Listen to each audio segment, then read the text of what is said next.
In the summer of 1852, 3 daughters vanished from the eyes of society, retreating behind the walls of their father's sprawling Georgian estate. Their father, a man whose wealth and ambition exceeded the understanding of most neighbors, claimed they were stricken with illness, requiring complete seclusion. For nearly a year, not a single visitor glimpsed them, not a single whisper of their lives escaped the shadowed halls of the plantation. When a new sheriff arrived in Hancock County and began probing with quiet diligence, he uncovered truths so grotesque, so meticulously hidden, that even the steeled hearts of seasoned lawmen recoiled. What unfolded in those hidden chambers would become one of the most disturbing and meticulously calculated horrors in Southern history. A plan that twisted blood, law, and power into a singular, permanent design. Before we continue, I need you to do something.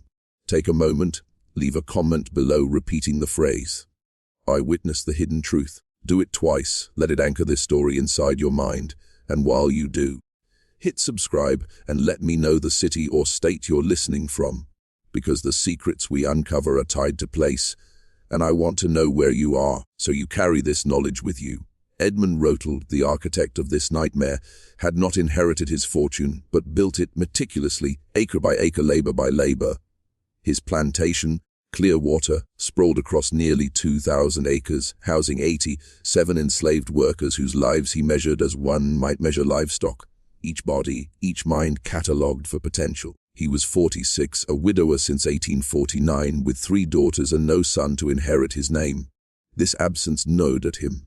Under Georgia law, his estate would fracture at his death, the Rutled line dissolving into the marriages of his girls, absorbed by other families. The thought of his legacy vanishing ignited something darker than mere ambition. It demanded intervention. Catherine, 22, quiet and introspective, spent hours with books, a ghost of her mother's refinement. Margaret, 20, sharp-minded and calculating, handled accounts with precision that mirrored her father's own. Elizabeth, barely 18, painted the landscapes of Georgia with soft, knowing hands. They were educated, cultivated, capable, yet to Edmund they were raw material vessels in a plan of unprecedented cruelty. That spring at the Southern Agricultural Convention in Atlanta, Edmund encountered Dr. Nathaniel Peyton, a man speaking of selective breeding, of bloodlines, traits, intelligence. What was meant for cattle and horses, Peyton claimed, could extend to people. Edmund listened, absorbed, and left Atlanta with a thought forming, audacious and monstrous. What if the strength of his workforce, combined with the blood of his daughters, could preserve the Rutled name for eternity? A dynasty born of science and secrecy, rooted in fear, bound by coercion. Now repeat that phrase again in the comments. I witnessed the hidden truth. Twice. Let it settle. You are now watching with the eyes of the unseen, ready to follow this descent into a legacy both brilliant and horrifying. Returning to Clearwater, Edmund rode through his fields with a mind that no longer measured only soil and cotton, but people, bodies, minds, potential. His gaze settled on Samuel, a man born on the plantation, 31 years old, taller than most, broader than any other worker. Samuel moved with a quiet precision, tending crops and irrigation with the instinct of a man who understood the land better than anyone else. But Edmund's attention was not on his work alone. It was on what Samuel could produce, not for himself, but for the legacy of the Rutled name. Intelligence, strength, resilience. These were the traits Edmund valued most, traits he intended to combine with his daughter's blood to create a permanent workforce, bound by biology, law, and fear. Over the following weeks, Edmund's evenings were spent in a locked study, scribbling in journals hidden beneath false bottoms in his desks. His writing was not of cotton yields or market prices, but of calculations for children yet unborn, of bloodlines to be manipulated, of a plan that would stretch beyond morality into a territory no outsider could imagine. This was meticulous, coldly rationalized design. Each daughter would bear a child with Samuel. Each child would inherit intelligence, strength, loyalty, obedience. But none would inherit property, none would claim independence. They would exist solely to sustain the Rutled empire, a workforce genetically crafted for permanence. Edmund knew he could not act alone. He needed a shield, legal and medical, and he found both in Hancock County's quiet corridors of influence. Judge Horace Ketchum, 71, a man whose loyalty was measured in wealth and convenience, agreed to provide legal cover. Dr. Leonard Strickland, a rural physician drowning in debt, agreed to monitor pregnancies, provide reports, and remain silent. Both men were complicit before the plan truly began. Both would ensure the machinery of Edmund's design functioned without interference. It was now time to confront his daughters. On a Sunday evening he gathered Catherine, Margaret, and Elizabeth in the parlor. Summer heat pressed against the walls, the windows open but powerless to relieve the stifling atmosphere. He spoke of the Rutled legacy, of permanence, of duty. He presented the arrangement with the calmness of a businessman detailing inventory. Each daughter would spend nights with Samuel under careful supervision until conception occurred. Resistance would result in destitution, isolation, or even forced commitment to the state asylum. There was no room for negotiation. Before we move forward, I need you to pause. Hit that subscribe button if you haven't, and comment your location. This story isn't just history. It is a meditation on power, manipulation, and the darkness that lives in human ambition. Let your words anchor you here. By mid-July, Catherine was escorted to the small cottage where Samuel awaited, the first step in a process designed with clinical precision. She entered quietly, eyes wide, Samuel silent, tension thick in the room. Outside, the overseer waited. Inside, 2 lives, 1 master's, 1 servant's, would be caught in a web from which there was no escape. Edmund's experiment had begun. The cottage was small, simple, yet transformed overnight into a chamber of invisible surveillance. Samuel entered each evening to a stillness so absolute it pressed against his lungs. Catherine, the first, waited silently, her hands folded, eyes reflecting despair, anger, and disbelief. Neither spoke at first, the weight of expectation hanging between them. Outside, the overseer's presence was a silent reminder escape was impossible. Every action, every glance, every word would be measured against the design Edmund had etched into every corner of this estate. Samuel had been chosen for his strength and intellect, for the rare combination of obedience and subtle cunning that made him exceptional. But nothing in his life had prepared him for the enormity of this command, to serve the daughters of his master, to transform intimacy into an instrument of permanence, to bear the burden of securing a family legacy not his own. Fear mixed with reluctant hope, a freedom dangling beyond reach, contingent upon compliance with a plan that defied morality and law. Inside the cottage, nights were measured in silence. Catherine would retreat into herself, whispering fragments of prayers that offered neither solace nor reprieve. Samuel, accustomed to the labor of the fields, now endured labor of another sort, one that tested patience, endurance, and the mind's capacity to endure coercion without surrendering entirely. Edmund's plan was ruthless in its calculation. The first daughter would be made to conceive, the second and third would follow, each step reinforcing the permanence of a future he alone controlled. By mid-July, Catherine's ordeal concluded. Dr. Strickland arrived promptly for his examinations, recording her health in precise clinical terms, confirming what Edmund desired. No room existed for emotion, for rebellion, for the faintest notion of consent. Outside, the plantation moved in its usual rhythm, cotton stretching toward the sun, labor continuing in mechanical predictability, oblivious to the private horror unfolding just beyond the central yard. Margaret and Elizabeth watched in silence, understanding the inevitability of their own futures through the example of their eldest sister. Their gazes, though filled with fear, held a quiet determination that Edmund underestimated. Samuel returned to the fields, carrying with him not only the physical fatigue of labor, but the mental weight of his forced role. Even the other enslaved workers, sensing a shift, whispered speculation, uncertain yet aware that something unnatural had taken root at Clearwater. The rhythm of the plantation became a ritual of sacrecy. Each birth, each measurement of bloodline and strength, would be meticulously documented, a permanent record of control and design. Edmund's empire, built from soil, cotton, and human bodies, now extended into biology itself, a fusion of ambition and cruelty that would leave an indelible mark on every life under his dominion. By late July, the cottage had become a world unto itself, removed from time, removed from mercy. Catherine, Margaret, and Elizabeth were confined, their movements monitored, their lives dictated by a plan that reduced them to vessels, instruments of legacy rather than human beings. Dr. Strickland arrived each week with his medical charts, recording each daughter's health, tracking every sign of conception, every physiological change, his pen an accomplice to Edmund's vision. The precision was clinical, the detachment complete, but even Strickland could not escape the gravity of what he documented. Each entry, each measurement, each notation of progress carried with it the weight of human futures being engineered and imprisoned. Samuel's existence, too, had shifted. His quarters near the cottage, once a place of relative solitude, became a constant reminder of his forced complicity. Each evening, he moved between obedience and silent calculation, weighing the promises of freedom and land against the unmistakable power Edmund wielded over life and death at Clearwater. He understood, with painful clarity, that resistance meant destruction, not merely for himself, but for any hope of claiming a future outside the plantation. Even his fellow workers, observing from afar, sensed his new role, whispering conjecture about the favored status of a man bound in service, yet elevated in a way none could name. The daughters endured more than physical intrusion. They were trapped within a psychological labyrinth constructed by Edmund with meticulous cruelty. Their bedrooms, their meals, their every encounter orchestrated, stripped them of autonomy. The oppressive heat of summer mirrored the oppressive weight of expectation, and the long days blurred into nights marked by anxiety and silent defiance.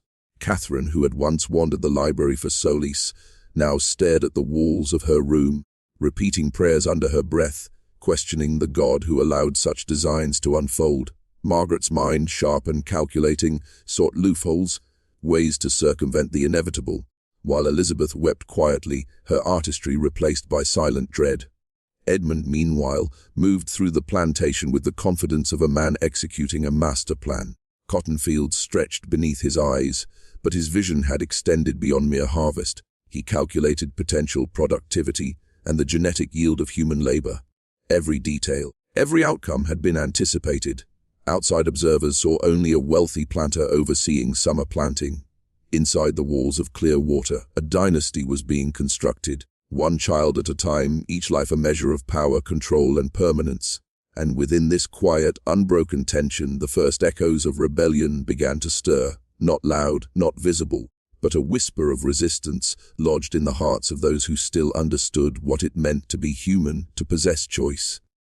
In the shadows of Clearwater, the machinery of domination hummed, but unseen fractures were forming, subtle yet inevitable, ready to test the very limits of Edmund's ruthless vision. By early August, the reality of Edmund's design had settled like a heavy fog over Clearwater. Catherine, Margaret, and Elizabeth moved through their days in a mechanical rhythm dictated by their father's absolute authority.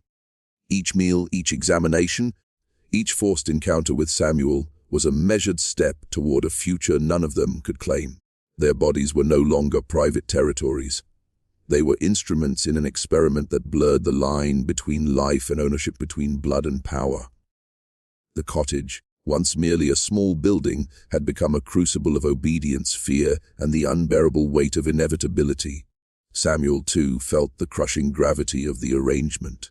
Nights spent in the cottage were a torment of conflicted duty and faint hope.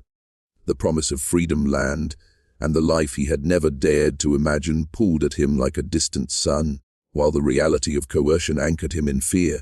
The overseer outside, Virgil Haskell, watched silently, a constant reminder that escape was impossible, that the choices he made had no moral refuge, only survival.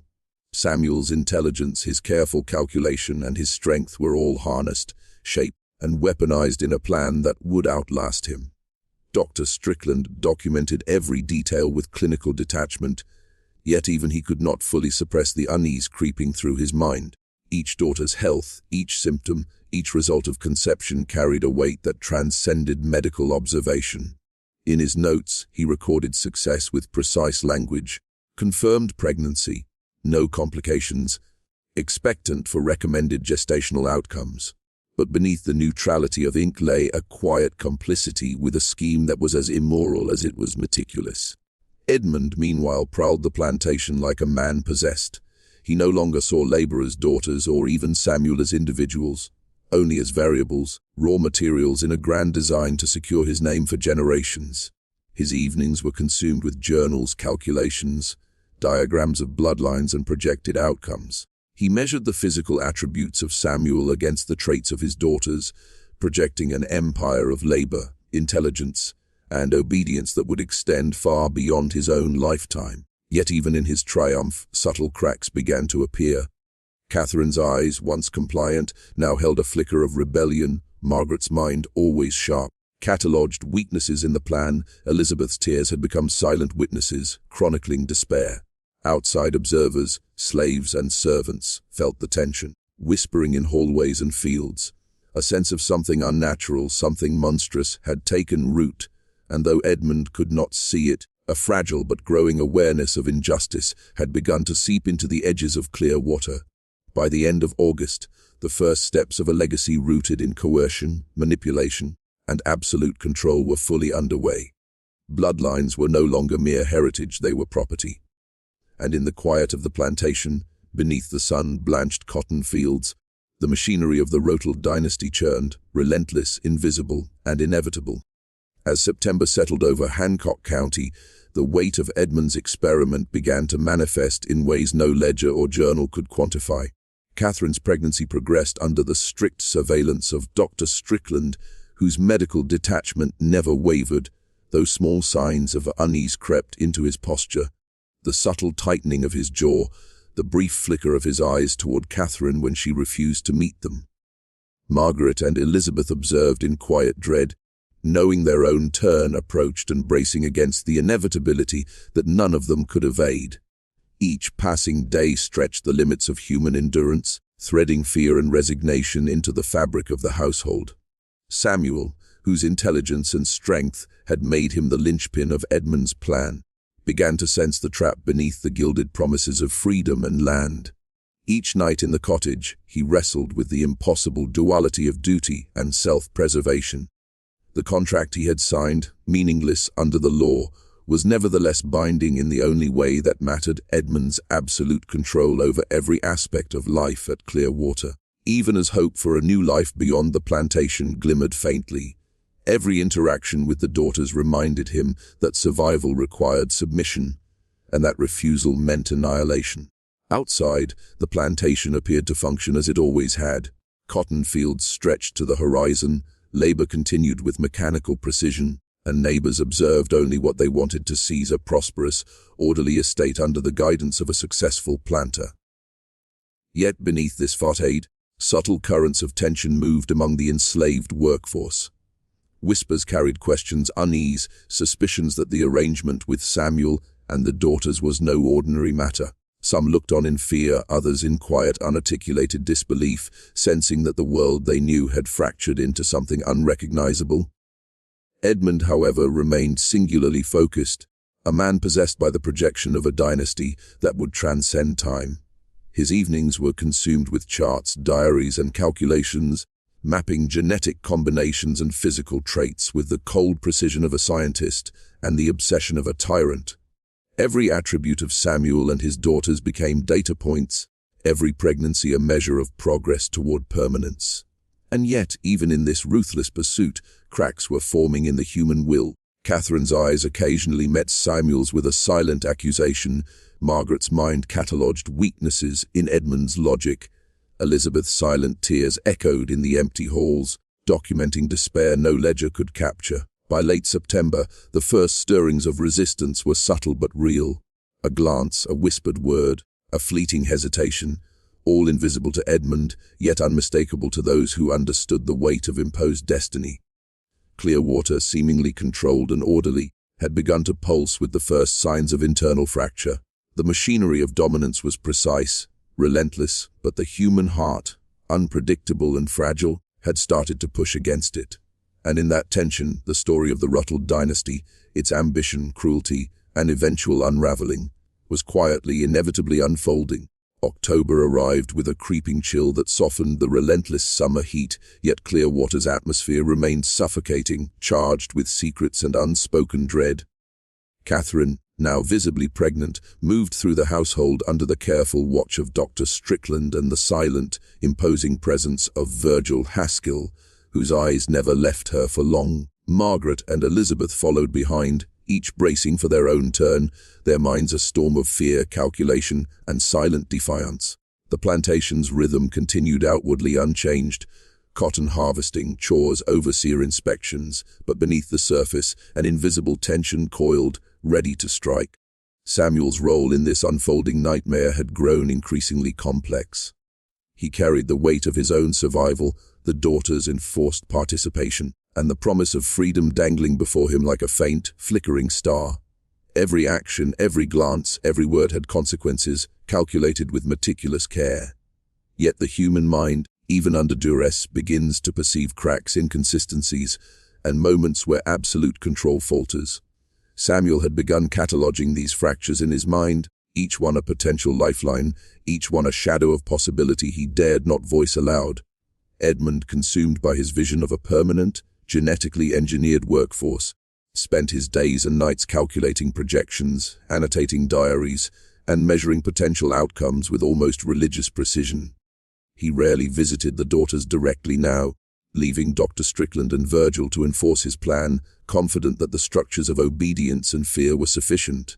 Yet, even in his absence, he sensed progress. Each pregnancy confirmed, each variable under surveillance, each worker aligned in his meticulous design. His mind was a machine of numbers, bloodlines, and permanence, convinced that the Rutled name and the Clearwater estate would endure untouchable, unstoppable. Within the daughters, however, resistance quietly took root. Catherine's eyes, once acquiescent, now held flashes of defiance she dared not articulate. Margaret's intellect plotted silent contingencies, tiny acts of opposition that could accumulate into consequences Edmund had never foreseen. Elizabeth's despair transformed into quiet observation, her tears recording everything in a way that words could not convey. And Samuel, caught between coercion and faint hope, began to recognize the fragility hidden within Edmund's carefully constructed control. The plantation itself seemed to breathe in response. Cotton fields, bathed in autumn sun, concealed the undercurrents of tension. House slaves whispered in shadows, wary of the power dynamics they could sense but could not name. And amidst it all, Edmund remained oblivious to the first true stirrings of defiance, the small, invisible fractures that would eventually challenge his empire of control. For every meticulously drawn line, there existed the unpredictable force of human will quietly gathering, waiting for the moment it could erupt. By November, the pregnancies had begun to change the rhythm of life at Clearwater in ways that could not be ignored. Catherine moved more slowly, her movements deliberate and constrained, while Margaret and Elizabeth observed the physical reality that awaited them. Dr. Strickland's examinations became routine, clinical, and unflinching, yet even his detachment could not erase the palpable tension in the house. Virgil Haskell remained a silent sentinel, his eyes tracing every step, every gesture, every expression, ensuring the daughters remained trapped within the carefully orchestrated boundaries. Each night Samuel returned to his cottage, wrestling with hope, fear, and a growing awareness of the entrapment beneath Edmund's promises. Edmund, oblivious to the subtle currents of resistance beginning to circulate, continued to map his dynasty with obsessive precision. Charts, journals, and diagrams covered every surface of his study, outlining bloodlines, projected traits, and long-term outcomes. He imagined a future in which the Rutled name would endure absolute and untouchable, secured by the calculated manipulation of those closest to him. Yet for all his planning, he underestimated the human element, the quiet defiance, the silent observation, and the moral corrosion slowly spreading through the people he sought to control. Amidst this, a ritual of awareness began to form, subtle and symbolic, quietly binding those who observed the unfolding nightmare to its truth. Let the memory of this place imprint itself. Repeat silently to yourself, the bloodline is not merely inherited, it is engineered. Whisper it twice in your mind and allow it to settle. And while we trace the contours of this dark history, pause now, subscribe, and leave a comment telling where you are watching from. Every voice helps ensure that the buried truths of Clearwater are not lost to time. The enslaved workforce, too, sensed the unnatural hierarchy taking shape. Whispers in the fields carried questions and unease. Samuel's elevated position, the daughter's isolation, the invisible structure of control. It all created an atmosphere of quiet fear and confusion. Even those with no direct knowledge could feel the oppressive design pressing down upon them, a shadow of dominance that stretched across every corner of the plantation. In this growing web of coercion and secrecy, the human mind begins to perceive patterns, to anticipate outcomes, and to measure the fragility of imposed order. Catherine's resistance, Margaret's intelligence, Elizabeth's silent observation, and Samuel's cautious calculation all began to intersect, creating invisible vectors of tension Edmund could not foresee. And so, as the autumn sun cast long shadows across the cotton fields, the stage was set. Every life at Clearwater teetered between obedience and defiance, between domination and survival, while the first seeds of rebellion, quiet, subtle, and patient, began to take root. December arrived with frost edging the fields, a stark reminder that even the natural world obeyed cycles Edmund could not alter. Yet inside Clearwater, another kind of cycle had taken hold, one of control, manipulation, and relentless planning. Catherine's body had begun to show unmistakable signs of pregnancy, her form slowly altering under the weight of the life growing inside her. Margaret and Elizabeth watched from a distance, both bracing for the inevitability of their own ordeals, the calculated precision of Edmund's timetable leaving no room for hesitation or escape. Each day, Samuel navigated the thin line between submission and silent questioning, aware that any misstep could unleash consequences more severe than the worst labor he had ever endured in the fields. Edmund's obsession deepened with each passing week. In the evenings, he pored over journals mapping physical strength, intelligence, temperament, and even the temperaments of the daughters, as if they were livestock rather than human beings. He imagined the future in exacting detail, a permanent workforce engineered through bloodlines, intelligent, capable, and entirely bound to Clearwater. The daughters were his instruments, Samuel his key variable, and Dr. Strickland the guarantor of a medical narrative that could legitimize, or conceal, the plan. To Edmund, the ethical implications were irrelevant. The preservation of the Rutled name was the only truth that mattered. Yet outside his calculation, forces began to shift. Catherine, though outwardly compliant, had moments of quiet resistance, a refusal to meet Samuel's eyes, a subtle pause, a diary entry hidden from Edmund's view. Margaret observed and catalogued, mentally calculating ways to preserve agency within the boundaries imposed upon her. Elizabeth's despair gave her acute awareness, turning observation into silent intelligence.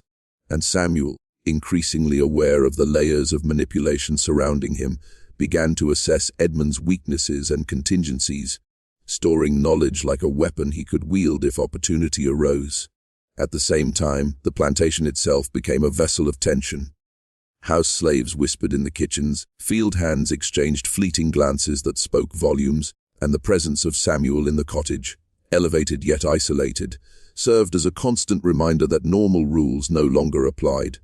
The mechanisms of control were precise, but the human element, unpredictable and resilient, quietly resisted. And now, for those listening closely, allow this truth to imprint itself.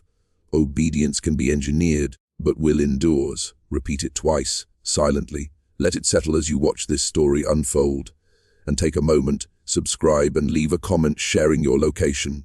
Each voice keeps this buried history alive, ensuring that the shadows of Clearwater are not forgotten. Even as Edmund's empire of bloodlines advanced, the tension within the household swelled, imperceptible yet inexorable, and the fragile equilibrium of fear, obedience, and resistance teetered on the brink of rupture. January's cold descended on Clearwater like a heavy, unrelenting shroud. The air inside the main house felt stifling, despite the hearths burning constantly. Every room echoed with anticipation, dread, and secrecy. Catherine's pregnancy had reached a stage that made her physical reality undeniable, the weight pressing on her shoulders both literally and figuratively.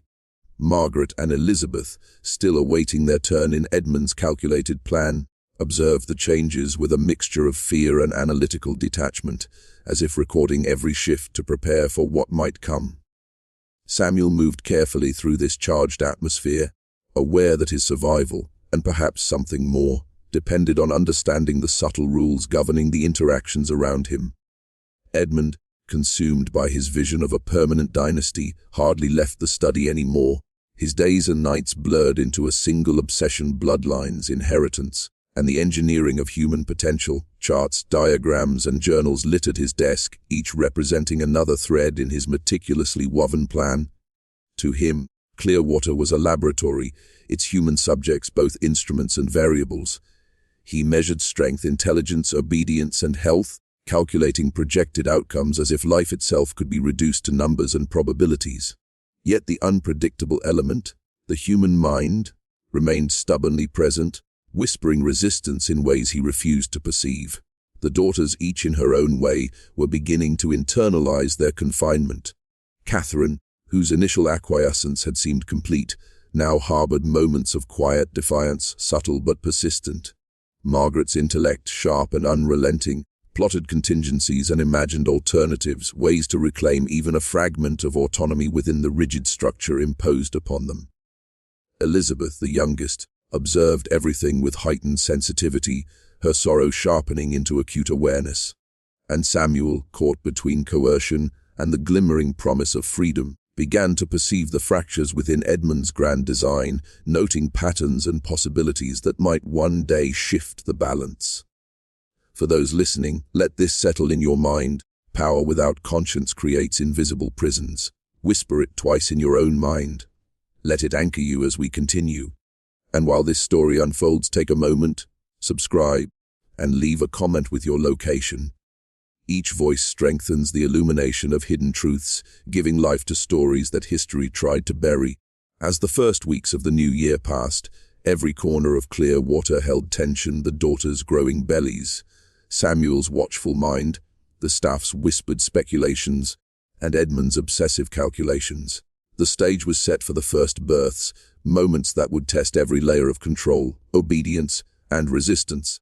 And though Edmund believed he had absolute mastery, the human element, the unpredictable, the resilient, the quietly defiant, was gathering strength, waiting for the precise instant to challenge the empire he had so carefully constructed. February arrived with brittle winds slicing through Hancock County, carrying with them a cold that seemed to mirror the chilling precision inside Clearwater. Catherine's pregnancy had reached its culmination, her body tense and exhausted, yet Edmund's obsession allowed no pause. He monitored every detail with the vigilance of a scientist on the edge of revelation, his journals filled with calculations of strength, intellect, and resilience he expected the unborn child to inherit. The house staff moved like shadows, silent and wary, understanding that this birth was no ordinary arrival. It was the first product of Edmund's calculated experiment, a seed in his envisioned dynasty. Samuel, confined yet still observing, understood that his role had shifted from laborer to linchpin. The promises of freedom and land burned in his mind, but he was acutely aware that every action, every misstep, could obliterate the fragile hope that tethered him to the future. The daughters, forced participants in a plan beyond comprehension, had begun to internalize their predicament. Catherine endured the physical pain and emotional strain with a composure that masked the fear boiling beneath, while Margaret's mind churned with strategies she could deploy when opportunity presented itself. Elizabeth's despair sharpened into vigilance, her tears a quiet testament to the psychological weight of what was unfolding. Dr. Strickland arrived that morning, his expression neutral but hands steady as he prepared Catherine for the birth. His role, once medical, had transformed into an instrument of complicity, each signature and observation a stitch in the fabric of Edmund's design.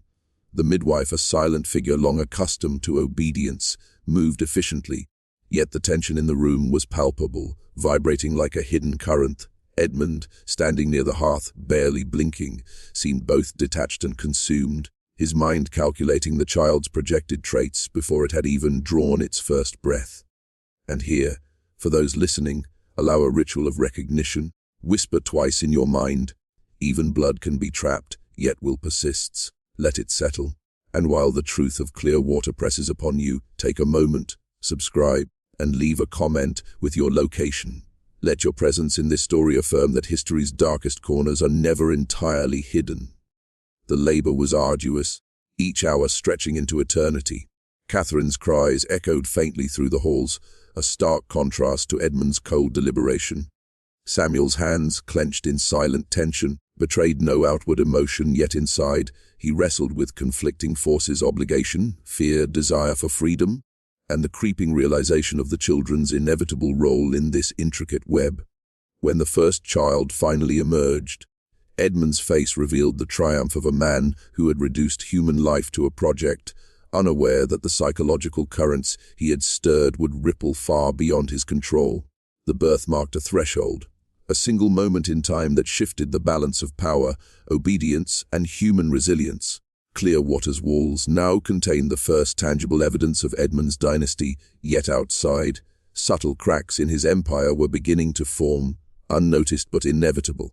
The first child at Clearwater changed everything, yet nothing appeared altered to the casual observer. Catherine, exhausted and drained, was returned to her room, attended by Penny, the longtime nursemaid, whose eyes flickered with a mixture of compassion and silent judgment. Margaret and Elizabeth, now acutely aware of the tangible reality of Edmund's design, moved through the house with a careful blend of obedience and calculation. Every glance, every gesture, was a quiet negotiation of power, an invisible rebellion within walls fortified by fear. Samuel, released from immediate duties but confined still within the boundaries of his cottage, felt the strange weight of both complicity and surveillance pressing on him. The child he had unwittingly fathered was already a symbol, a physical manifestation of Edmund's obsession, a living anchor binding him to a fate not entirely of his own making. He observed Catherine with careful attention, noting the exhaustion etched into her form, the subtle ways she resisted through the smallest gestures, and the way Edmund's presence imposed itself upon every detail of her life. Edmund, however, felt only triumph. The journals sprawled across his study were a testament to his own genius, or so he believed. Each page mapped the future in meticulous strokes: strength, intelligence, obedience. He spoke rarely to anyone except Dr. Strickland and Judge Ketchum, weaving their legal and medical complicity into an unbreakable chain. The child, healthy and robust, was his first proof that his system worked. Yet he could not perceive the psychological fractures forming among those who lived under his command. The silent resentments, the hidden awareness, the slow crystallization of resistance. The household's tension thickened in subtle ways: a muted sigh, a fleeting glance, an unnoticed tremor in a hand. Margaret's mind raced with calculations, mental maps of opportunity and escape, while Elizabeth's quiet observation gave her a clarity beyond her years. Even Samuel, constrained physically, began to feel the stirrings of strategy within him, understanding that the key to survival might lie not in submission, but in patience and perception. For those listening, seal this truth in your mind. Control can command bodies, but not the mind. Repeat it twice silently. Let it embed itself. And as you reflect on this, subscribe and leave a comment with your location. Every interaction is a testament that the shadows of history cannot be erased. By late February, Edmund's attention had already shifted toward the next phase: Margaret's upcoming pregnancy, Elizabeth's impending role, and the careful orchestration of dates, health, and observation. The psychological weight of expectation pressed heavily upon all, and the invisible tension within Clearwater was as palpable as the winter frost.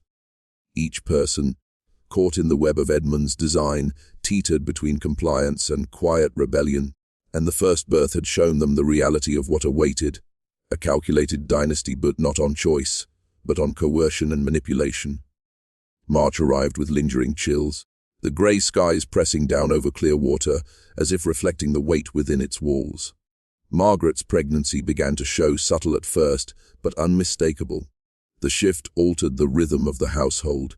Catherine, recovering from her own ordeal, moved with the slow precision of someone negotiating both pain and restraint.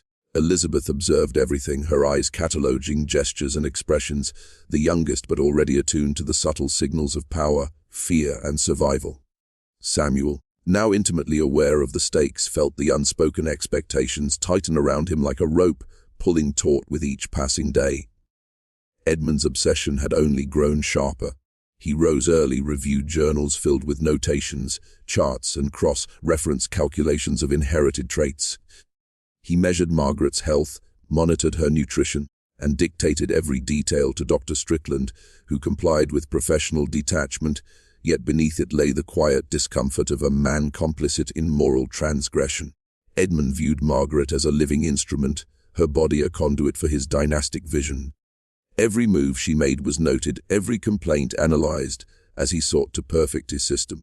The children he planned were not merely heirs, they were the foundation of a permanent workforce, designed for strength, obedience, and intelligence. Margaret herself was not entirely passive. Her mind, razor-sharp and analytical, began to map the parameters of her own survival. She understood that resistance would invite destruction, yet compliance did not erase agency. It merely delayed the possibility of reclaiming it. Her thoughts circled strategies, mental exercises in persuasion, subtle defiance, and the calculation of allies. Catherine's quiet fortitude and Elizabeth's sensitivity became reference points, creating an unspoken solidarity among the daughters that Edmund, in all his meticulous planning, had failed to anticipate. Samuel, observing the developing dynamics, realized the stakes extended far beyond the immediate moment. The promise of freedom and land had tethered him to Edmund's plan, yet the reality of coercion, manipulation, and the children's uncertain futures gnawed at him. He recognized that survival would require patience, observation, and strategic decision-making, even as the master's obsessive control threatened to suffocate all room for independent action. For those listening, embed this in your mind: even the strongest chains cannot bind awareness. Repeat it twice, silently, and let it echo. And while you reflect, subscribe, and leave a comment with your location. Your engagement marks a witness to truths hidden by time, and every voice illuminates the shadows Edmund hoped would remain unbroken. By late March, the parameters of Edmund's experiment were fully operational. Catherine recovered, Margaret's pregnancy progressed, Elizabeth's turn loomed, and Samuel occupied a space of quiet vigilance. Every heartbeat in the house, every whispered exchange, became a calculation, a variable in the grand, disturbing equation Edmund had created. Yet outside the walls, the first signs of external scrutiny began to stir, hinting that even the most meticulously engineered systems cannot remain unobserved forever. By April, the atmosphere at Clearwater had become taut, almost electric. Elizabeth, the youngest, began to understand that her turn in Edmund's design was inevitable. She moved carefully through the halls, her paintbrushes and watercolors a thin veneer over the dread growing inside her. The house itself seemed to pulse with anticipation.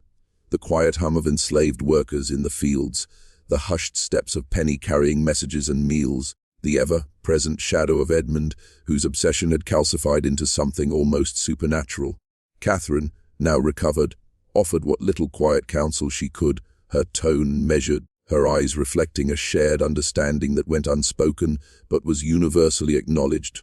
Margaret, heavier and slower from her pregnancy, navigated the household with the clinical precision Edmund demanded. He had constructed a timetable that accounted for health checks, nourishment, and Dr. Strickland's monitoring. Every meal, every movement was a variable in a calculation intended to optimize the offspring's strength, intelligence, and obedience. Edmund's journals overflowed with notes, diagrams, and metrics, an architect's map for human legacy, yet beneath the surface, the human cost festered, unnoticed or disregarded by the man orchestrating it. Samuel, for his part, moved with a careful awareness that bordered on strategy. He had watched Catherine endure. He had tended Margaret in her growing physical vulnerability, and he had felt the invisible chains tighten as Elizabeth's moment approached. The promise of freedom and land remained a tenuous anchor, a bargaining chip that he knew could be revoked at Edmund's whim. Every conversation, every glance was measured, every moment of silence held the potential for subtle acts of defiance. Samuel had learned that survival demanded not speed or brute strength alone, but patience and observation, a careful reading of human behavior in its most extreme forms. For those listening, take a moment to internalize this truth. Even when destiny is written, perception remains free. Whisper it twice silently and let it resonate. And as this story unfolds, subscribe and leave a comment with your location. Your participation is a witness to the corners of history that were designed to remain unseen, to secrets crafted with meticulous cruelty. Elizabeth's fear was a silent drumbeat, underscored by the rhythm of Edmund's obsession. The first birth had proven the method, the second was underway, and now her role was imminent. In the evenings, Edmund moved among them like a phantom of authority and obsession, observing, instructing, calculating. The household became a theater of coercion, subtle defiance, and the fragile endurance of human dignity. Each participant, whether in submission or resistance, was bound in a web of psychological manipulation so intricate that no one could discern where freedom ended and duty began. By early May, the inevitability of Elizabeth's role pressed down like a storm cloud.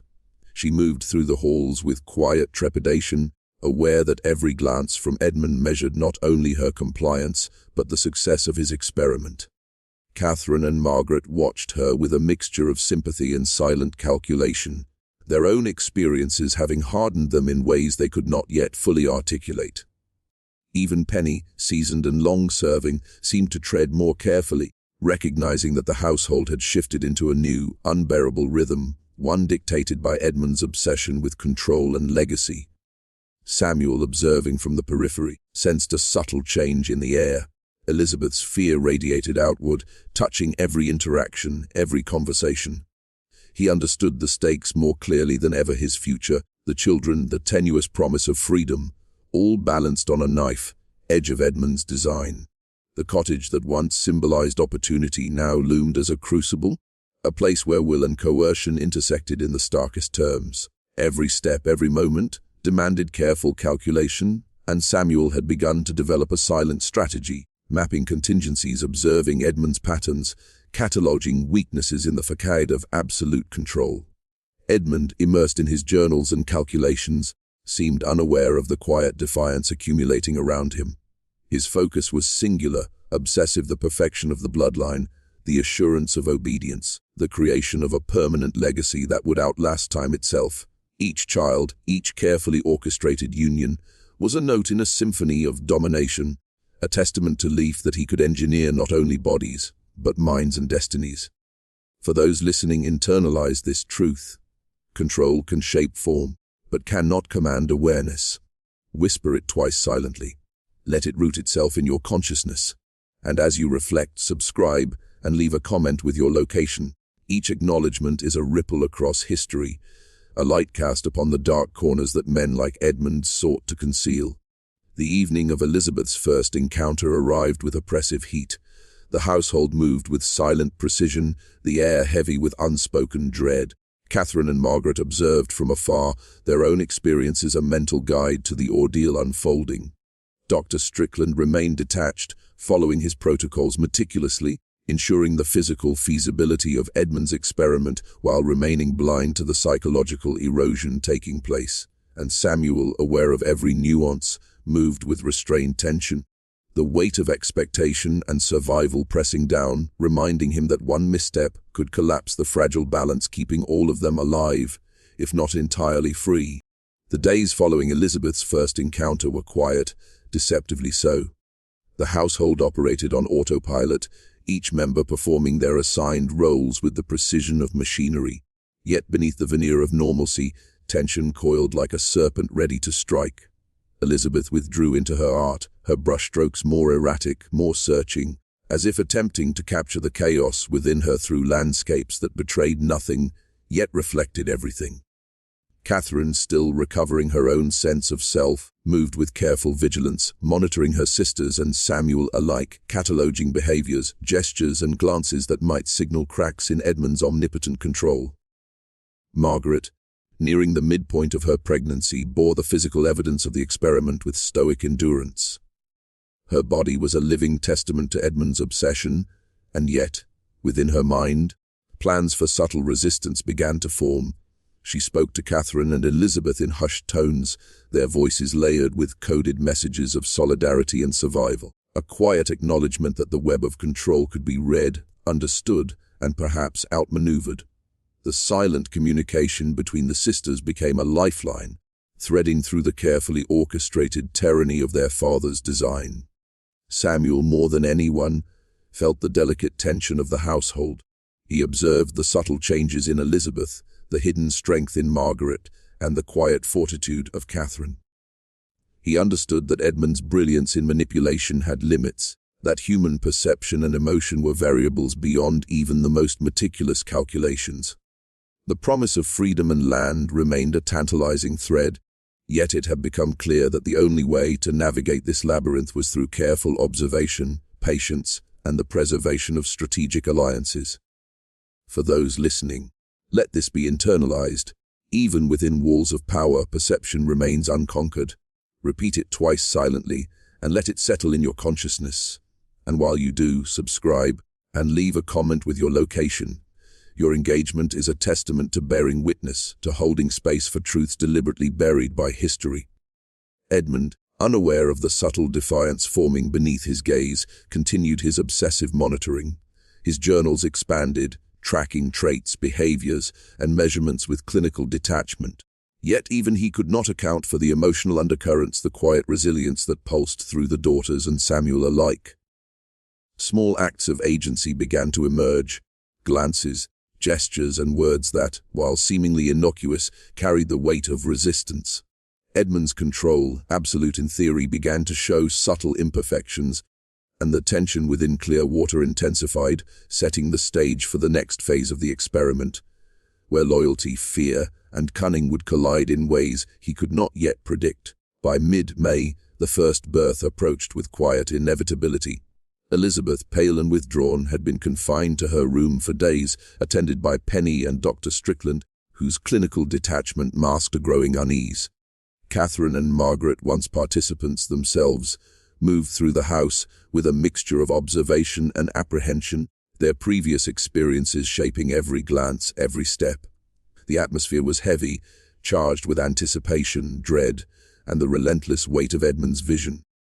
The birth itself was conducted with meticulous control. Dr. Strickland monitored Elizabeth's condition, taking notes and measurements, recording every detail for Edmund's journals. Penny offered gentle care, the only warmth in a room otherwise dominated by protocol and coercion. When the child emerged healthy and robust, Edmund's triumph was quiet but absolute. The child represented not just a continuation of the Rutled bloodline, but the first tangible proof that his experiment was yielding results. Strength, intelligence, and resilience, the foundation of a permanent, obedient, and capable workforce, were already beginning to manifest. For those listening, let this knowledge root in your mind. Even the most meticulous plans cannot erase the human soul. Whisper it twice silently, allowing it to settle deep within. And as you reflect on this, subscribe and leave a comment with your location. By engaging, you become a witness to the shadows of history that were carefully concealed, and in doing so, you honor the silent endurance of those trapped in this experiment. Samuel, observing from a distance, processed the moment with a mixture of relief, fear, and calculation. The child's birth brought the promise of his freedom one step closer, yet the reality of Edmund's control remained starkly present. The legal protections, the post-dated documents, and the web of threats surrounding him made it impossible to feel fully secure. Still, the birth also illuminated cracks in the system, the vulnerability of a plan dependent entirely on the compliance and silence of its human subjects. Elizabeth's exhaustion, coupled with the surreal intensity of her circumstances, became a quiet mirror for Catherine and Margaret. They saw in their youngest sister the psychological weight of the experiment, the enduring manipulation and the insidious control wielded by their father. And yet, amid the fear and subjugation, subtle forms of resilience emerged, an unspoken network of observation, a shared awareness that the children, though conceived under duress, represented the first link in a chain that could, perhaps, be navigated with strategy, patience, and the persistence of human awareness. Edmund, ever the architect, remained convinced of perfection. Yet even as he celebrated the first tangible success of his design, the foundations of control were beginning to show subtle imperfections, invisible to him, yet visible to those who understood the human cost of his obsession. By late June, Margaret's time arrived. Unlike Elizabeth, whose fear had been raw and untempered by experience, Margaret faced her ordeal with a cold, calculated resilience.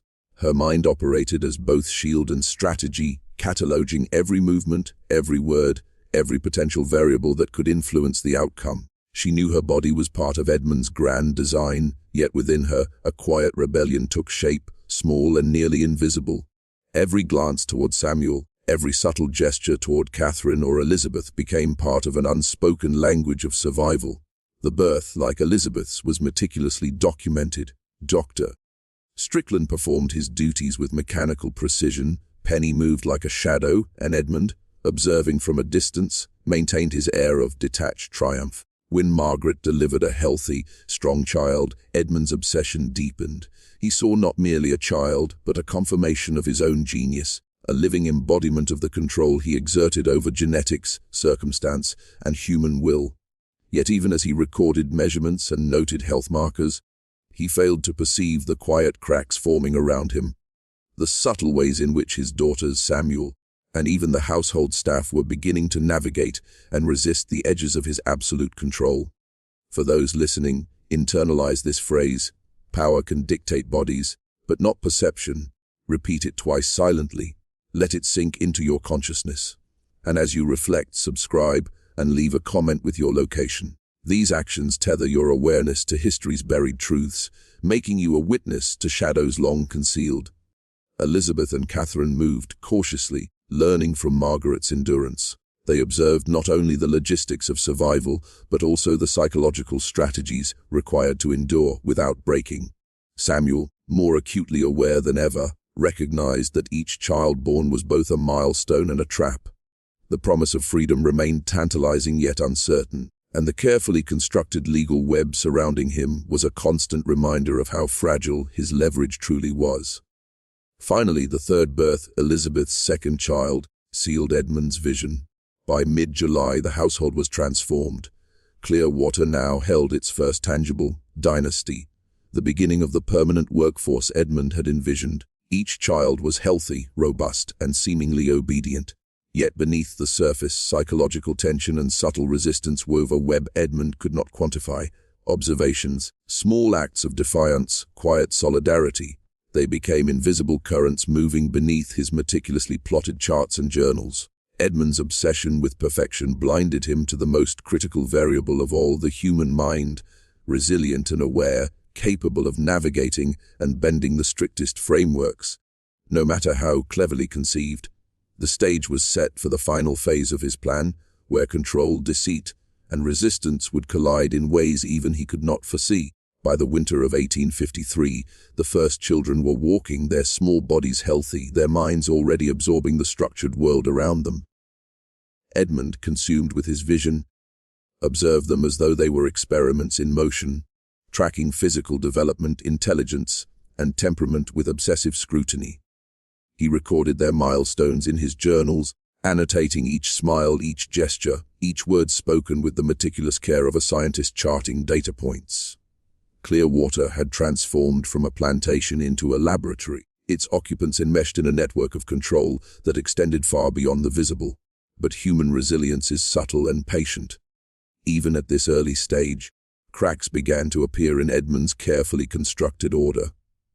Catherine, whose experience had hardened into quiet cunning, began leaving small tokens of affection for her children, soft touches, whispered reassurances that injected warmth and autonomy into their confined existence. Margaret, always methodical, encouraged observation and subtle learning, turning the nursery into a space where intellect and curiosity could flourish despite the restrictions.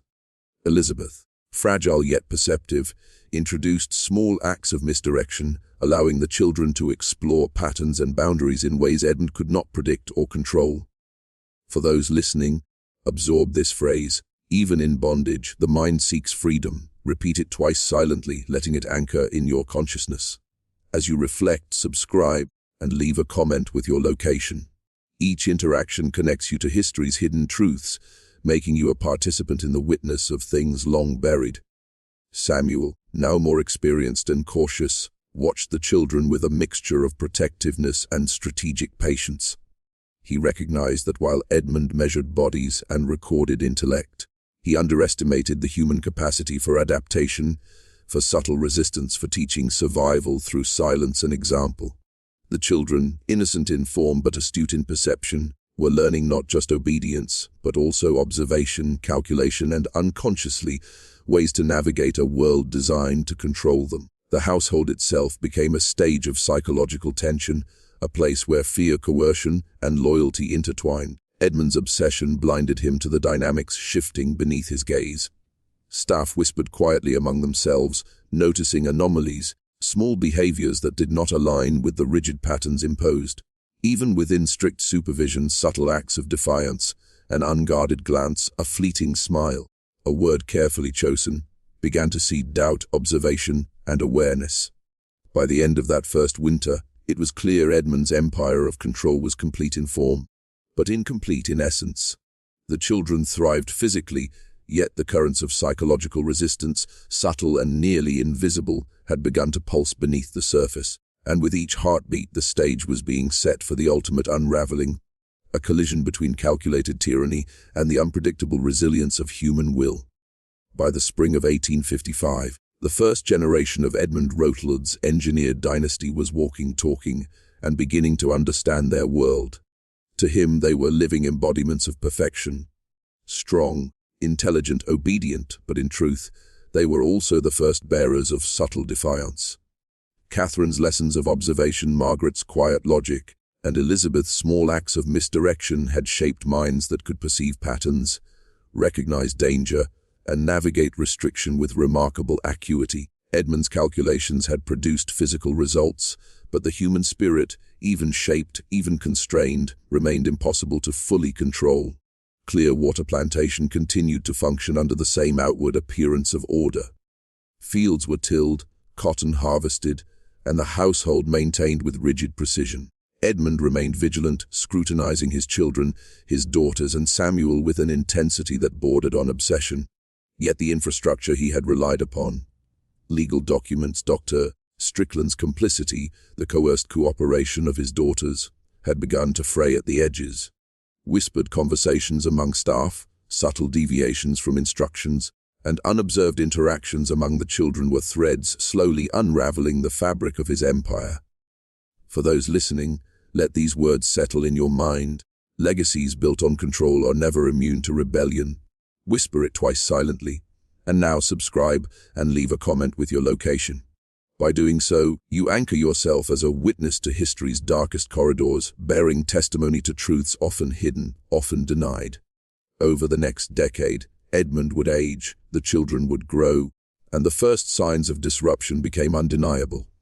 Samuel, once trapped by promises and threats, used his position and understanding of the system to protect the children, subtly guiding them, teaching them resilience, and quietly subverting the mechanisms of control imposed upon them. His knowledge of Edmund's legal and psychological strategies allowed him to navigate the plantation's dangers while preserving the seeds of autonomy in each child. By the 1860s, the children of Clearwater were no longer passive participants in Edmund's experiment. They began to exercise influence over the plantation, demonstrating initiative, insight, and intelligence far beyond the expectations of their father. Edmund's obsession with permanence, his belief in the immutability of his control, had overlooked the one variable that could never be calculated: the adaptability, awareness, and will of human beings. Edmund died in 1870, leaving behind journals, documents, and a plantation that outwardly remained prosperous. Yet the children, shaped by the cruelty and strategy of their father, but also by the quiet resilience of those around them, had inherited more than land or blood. They had inherited knowledge, survival skills, and the beginnings of agency. The dynasty he thought he had created as an unassailable structure of control instead became a testament to human adaptability, resistance, and endurance. And so the shadow of Clearwater remains a warning. Even the most calculated plans, the most meticulous manipulations cannot extinguish the subtle, enduring force of the human spirit. Subscribe, comment your location, and remember, history's darkest secrets are never as absolute as they seem.